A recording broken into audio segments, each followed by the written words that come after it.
మన రక్షకుడైన యేసుక్రీస్తు నామమున అందరికీ వందనాలండి.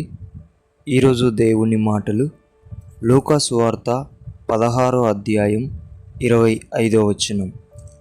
ఇప్పుడైతే వాడు ఇక్కడ నెమ్మది పొందుచున్నాడు, నీవు యాతన పడుచున్నావు.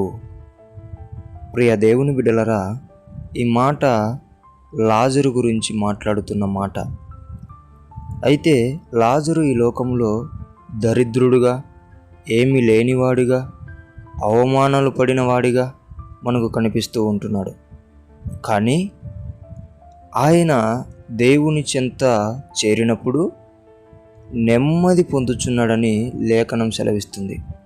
ప్రేమైన దేవుని బిడ్డలారా, ఈరోజు నీ లేమిని బట్టి, నీ కష్టాన్ని బట్టి, నీ ఇబ్బందిని బట్టి ఇది ఎందుకు ప్రభువా దరిద్రమైన జీవితం అని నీవు బాధపడుతూ ఉంటున్నావేమో.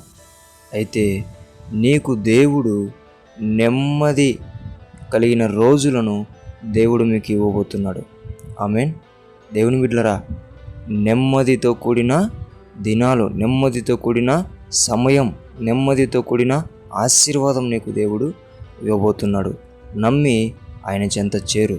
లోకంలో ఉన్నటువంటి దరిద్రతను నీవు చూడకోకుండా దేవుడిచ్చినటువంటి నెమ్మదిని, ఆ నెమ్మది గల జీవితాన్ని చూసి ముందడుగు వేయాలని దేవుని పేట మనవి చేసుకుంటున్నాను. దేవుడి మాటలను దీవించునుగాక. ప్రార్థించుకుందాం. దేవా, మీకు వందనాలు, స్తోత్రాలయ్యా. నీవు మాతో ఎల్లప్పుడూ ఉండే దేవుడవు నాయన.